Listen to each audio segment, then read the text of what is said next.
Hello বন্ধুরা, কেমন আছেন সবাই? আশা করি সবাই ভালোই আছেন।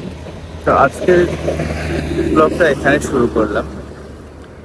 প্রতিদিনের মতন আজকেও যাচ্ছি একটু চা খাওয়ার জন্য। সারাদিন ঘুম থেকে ওঠাই তো অনেক দেরি হয়ে যায়, বাড়িতে এখন সকালবেলা চাটা আর হয় না, যে জন্য খাওয়া দাওয়ার পরে কিছুক্ষণ রেস্ট করে আমাদেরকে চা খাইতে এখানে আসতে হয়।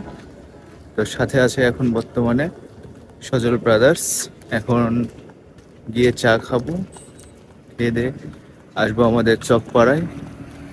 আর এর মধ্যে যদি পার্থ এবং ওর শালা আসে তাহলে ওদের সাথে দেখা করে আমরা প্রতিদিনের মতন যেটা করি সেটা শুরু করব।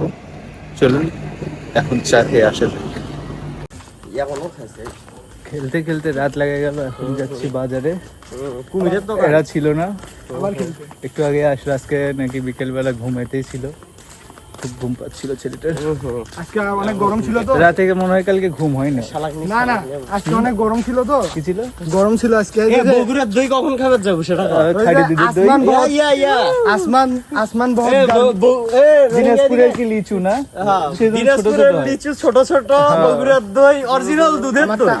ঠিক আছে, অরিজিনাল দুধের দই খেতে হবে। बाहर बहुत गर्मी थी इसलिए थोड़ी देर बीबी के साथ सो लेता हूँ। পার্থ বাদাম খাওয়াচ্ছে সবাইকে। এই ছেলেটার মন অনেক ভালো, কিন্তু ছোট। এর মন ভালো, আর আর কিছু করে কি হে ওগুলো নয়, তোকে একটা ভালো দেখে দেখাই দাঁড়াস। পাতলা পুতলে নাই না?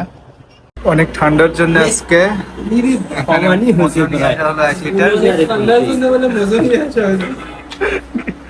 আরে আসলে গরমে মাথা মতো হ্যাং হয়ে গেছে, বুঝছো? আমারটা দে চিয়ার্স দে, একটা চিয়ার্স দে। সিএনজি নিতে আসলাম ব্লু ড্রিমে।